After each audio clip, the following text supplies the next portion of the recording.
अस्सलाम वालेकुम नाज़रीन, मैं हूं आपका मुआलिज हर्बलिस्ट डॉक्टर मेहताब असलम।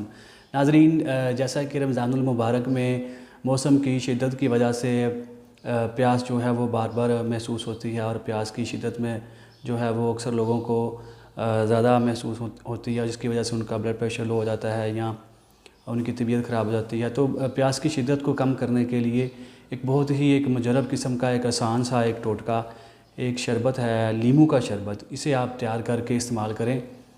ये शरबत आप सुबह सहरी के टाइम भी इस्तेमाल कर सकते हैं और शाम को अफ्तारी के टाइम भी इस्तेमाल कर सकते हैं। इस शरबत को बनाने का बहुत आसान एक फ़ार्मूला है। आपने 1 पाव लीमू का रस लेना है, 1 पाव लीमू का रस, और उस रस के अंदर आपने 1 किलो चीनी जो है वो ऐड करके आपने उस शरबत को पकाना है। जब ये सारी चीनी 1 किलो जो है 1 पाव लीमू के रस में ये सारी चीनी मिक्स हो के ये पक जाए शरबत, तो इसको आप ठंडा करके तो किसी बोतल में डाल के महफूज करके तो रख लें। थोड़ा सा जो शरबत है वो आप पानी में डाल के मिक्स करके तो आप इस्तेमाल करें।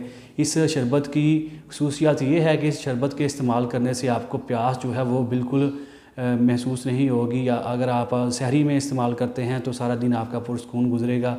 इसी तरह अगर आप शाम को इफ्तारी में इस्तेमाल करते हैं तो अक्सर जैसा कि इफ्तारी के बाद बार बार प्यास लगती है और थोड़ा थोड़ा करके इंसान पानी पीता है, तो पानी की बार बार पीने की वजह से जो है वो फारा हो जाता है, पेट फूल जाता है। अगर आप इस शरबत को इस्तेमाल करते हैं तो ये बार बार प्यास लगने की जो जो ये प्रॉब्लम है, ये भी अल्लाह के फजल करम से शरबत से ठीक हो जाएगी। तो इसको आप आज़मा कर देखें। ये बहुत ही मुजरब किस्म का ये आज़मूदा एक टोटका है। इसके साथ ही नाज़रीन आपसे इजाज़त चाहते हैं। अस्सलाम वालेकुम।